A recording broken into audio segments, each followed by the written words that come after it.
think Americans seriously think that this is an important question? They care, you know what they care about? They care about the economy. Kamala, of course, because she doesn't believe in anything, she will do anything to get power. One of the things she will do, and it's unclear to me whether it's, and I guess it was a little controversial right before I went off the grid, whether she's black or Indian, and she claims she celebrated Kwanzaa. There's a lot going on there with that lady. But I do know from all the times I've listened to her speak that she doesn't have a sort of like black affect when she's speaking, except I guess sometimes she does. Just the pandering of these people is extraordinary.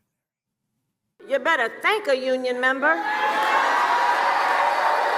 For the 5-day work week, you better thank a union member for sick leave. You better thank a union member for paid leave. You better thank a union member for vacation time.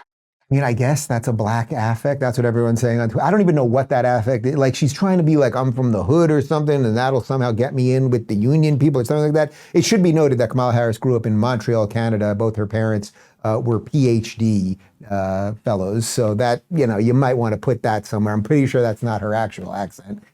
Here is Fox News' Peter Doocy, one of the few actual journalists that they actually let in the White House these days, asking Karine Jean-Pierre, diversity hire Karine Jean-Pierre. One of my predictions maybe was going to be that she would get the boot while I was gone, but she's still there.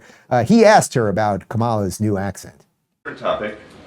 Since when does the vice president have what sounds like a Southern accent? I have no idea what you're talking about. Well, I mean, this is... she was talking about unions in Detroit using one tone of voice. Is this something that same you think... line Okay, Peter. that she used the same line in Pittsburgh, and it sounded like she at least had some kind of a Southern drawl. I mean, do you hear the question that you're... I mean, do you think Americans seriously think that this is an important question? They care, you know what they care about? They care about the economy. They care about lowering costs. They care about health care. That's what Americans care about. So that's what they want to hear. This is something... They care about, your colleague just asked me about, what basically we talked about, went back and forth about democracy and freedom. That's what they care about. I'm not even going to entertain some question about the president. It's just, hearing it sounds so ridiculous. Well, but hearing it is...